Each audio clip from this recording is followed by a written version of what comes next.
बिस्मिल्लाहिर्रहमानिर्रहीम। अस्सलामुअलैकुम। आप देख रहे हैं यूट्यूब चैनल आम सी बातें। फवाद चौधरी का झूठ पकड़ा गया है। अल्लामा साद हुसैन रिजवी शदीद गुस्से में कि तुम ये बातें किस मुंह से कर रहे हो। इस वीडियो में हम इसी के मुतालिक बात करेंगे। नाजरीन कराम, आज परेड ग्राउंड में तहरीक इंसाफ का जलसा हो रहा है और इमरान खान साहब और उनके वज़रा के मुताबिक इस जलसे में 10 लाख से ज़ायद लोग शरीक होंगे। ये अलग बात है कि जियो न्यूज़ के मुताबिक 6,800 कुर्सियां लगाई गई हैं। कल रात फवाद चौधरी साहब ने जलसा गाह से अपनी एक तस्वीर को ट्वीट किया और उसके ऊपर लिखा कि रात के इस पहर भी 6-7 हज़ार लोग मौजूद हैं। लेकिन जब उस तस्वीर को जूम करके देखा गया तो जलसा गाह खाली थी और कुर्सियों पर भी कोई शख्स बैठा हुआ नहीं था। इसके बाद फवाद चौधरी की इस ट्वीट का सोशल मीडिया पर बड़ा मजाक उड़ाया गया कि जिस तरह खाली जलसा गाह को आप कह रहे हैं कि 7,000 लोग बैठे हुए हैं, तो कल इसी तरह 10 लाख लोग भी जमा हो जाएंगे।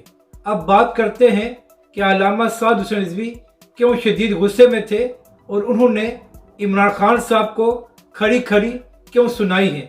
जब से इमरान खान साहब की हुकूमत खतरे में आई है तो हुकूमती वज़रा और इमरान खान साहब के जो सोशल मीडिया पर मुतहरक कारकुन हैं, वो खान साहब को ख़त्म नबूवत और नामूस रिसालत का मुजाहिद और पासबान बनाकर पेश कर रहे हैं।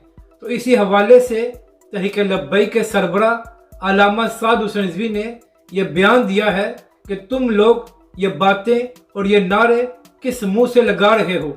जब तहरीक लब्बैक पाकिस्तान नामूस रिसालत के लिए बाहर आई थी तो इसी हुकूमत ने तहरीक लब्बैक के कारकुनों पर शेलिंग की गोलियां चलाई, जिसकी वजह से तहरीक लब्बैक के सैकड़ों कारकुन जख्मी हुए और इसके अलावा 30 से ज़ायद कारकुन शहीद हुए।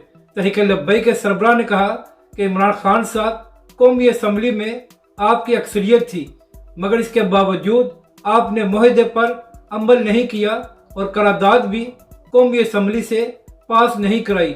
तो अब आप अपनी सियासत के लिए किस तरह नामूस रिसालत और ख़त्म नबूवत का नारा लगा रहे हैं। अपनी राय का ज़रूर इजहार करें कि आपको ये वीडियो कैसी लगी और हमारे इस चैनल को भी सब्सक्राइब करें।